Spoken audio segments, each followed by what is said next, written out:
പ്രസ്ഥാനം, അതിൻ്റെ വേരുകളെക്കുറിച്ചുള്ള അന്വേഷണം കഴിഞ്ഞ എല്ലാ പ്രഭാഷണങ്ങളിലും വന്നുപോയിട്ടുണ്ട്. പൈതൃക സംരക്ഷണത്തിൻ്റെയും പ്രാധാന്യവും കടന്നുപോയിട്ടുണ്ട്. സമസ്ത കേരള ജംഇയ്യത്തുൽ ഉലമ എന്ന പ്രാമാണിക പണ്ഡിത നേതൃത്വത്തിന് കീഴിൽ കേരള മുസ്ലിം ജമാഅത്തിൻ്റെ സാരഥ്യത്തിലായി പ്രവർത്തിച്ചുകൊണ്ടിരിക്കുന്ന സമസ്ത കേരള സുന്നി യുവജന സംഘത്തിൻ്റെ ആദർശത്തെപ്പറ്റിയും ഇവിടെ പരാമർശിക്കുകയുണ്ടായി. മതരംഗത്ത് വ്യതിചലിത പ്രസ്ഥാനങ്ങൾ പ്രവാചക തിരുമേനി സ്വല്ലല്ലാഹു അലൈഹി വസല്ലമയുടെ ദീർഘദർശനത്തെ അന്വർത്ഥമാക്കിക്കൊണ്ട് പ്രവർത്തിച്ചുകൊണ്ടിരിക്കുന്നുണ്ട്. മഹാനായ ഇബ്നു അബ്ബാസ് റളിയല്ലാഹു അൻഹുമ പറഞ്ഞൊരു വാക്യം ഈ സമയത്ത് ഞാൻ ഉദ്ധരിക്കുകയാണ്. ഇന്ന അബ്ഗദൽ ഉമൂരി ഇലല്ലാഹി അൽ ബിദഉ.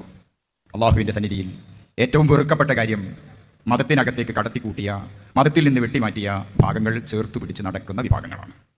മഹാനായ സുഫിയാൻ സൗരി റളിയല്ലാഹു അൻഹു ഒരിക്കൽ ഇങ്ങനെ പറയുകയുണ്ടായി, അൽ ബിദ്അതു അഹബു ഇലാ ഇബ്ലീസ മിനൽ മഅസിയ. പുത്തൻ ചിന്താഗതികൾ പിശാചിനെ സംബന്ധിച്ചിടത്തോളം കുറ്റകൃത്യങ്ങൾ ചെയ്യുന്നതിനേക്കാൾ ഏറെ പ്രിയങ്കരമാണ്. എന്തുകൊണ്ടെന്ന് ചോദിച്ചാൽ അൽ മഅസിയത്തു യുതാബു മിൻഹ. കുറ്റകൃത്യങ്ങൾ തൗബയിലൂടെ ഇല്ലായ്മ ചെയ്യാൻ, പാപമോചനത്തിലൂടെ മുക്തരാകാൻ സാധിക്കും. വൽ ബിദ്അതു ലാ യുതാബു മിൻഹ.